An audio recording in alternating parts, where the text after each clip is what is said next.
లేపేస్తానని 3 సార్లు అన్నాడు. మురళీ యాదవ్ కూడా అదే విధంగా లేపేస్తాను, మా కాడ గంజాయి బ్యాచ్ ఉంది, లేపేస్తాను, ఏమనుకుంటున్నావు అన్నాడు. లేపేస్తే చూద్దాం లేదా తేల్చుకుందాం అని చెప్పి నేను ఫోన్ కట్ చేశాను. తర్వాత వచ్చి కంప్లైంట్ ఇచ్చాను. మురళి అనే పేరు పడింది ఎక్కువ కాలంలో. ఆయన ఉడతా మురళి అంట. అదే 24వ డివిజన్ వైసీపీ అధ్యక్షుడు ఆయన నాకు కాల్ చేసి, అయ్యా ఈరోజు 5 మంది వైసీపీలో చేరారు, నువ్వు వస్తావా లేదా రావా అనే టైపులో బెదిరించి మాట్లాడాడు. ఏంది నువ్వు మాట్లాడేది, ఇది కరెక్ట్ కాదు మురళి, ఏంది నేను ఎట్ట కనిపిస్తున్నాను నీకని దబాయించి మాట్లాడాను.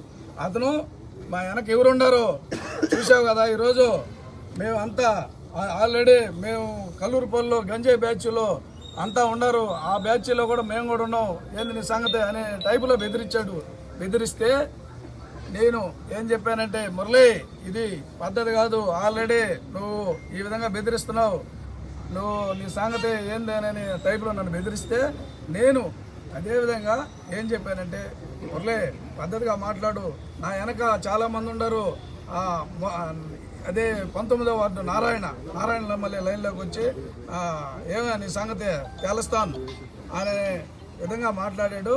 మాట్లాడితే నేను అదే వెంటనే 5th రౌండ్కి వచ్చి సిఐ గారికి కంప్లైంట్ ఇచ్చాను.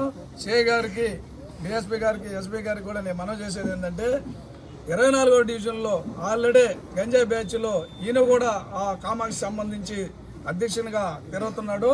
ఈయన కూడా అదే విధంగా శిక్షించాలని నేను కూడా ఎస్ఐ గారికి, డిఎస్పీ గారికి అందరికీ కోరుతున్నాను. ఇప్పుడే కంప్లైంట్ ఇచ్చాను, ఆ కఠిన చర్యలు తీసుకోవాలని కోరుతున్నాను.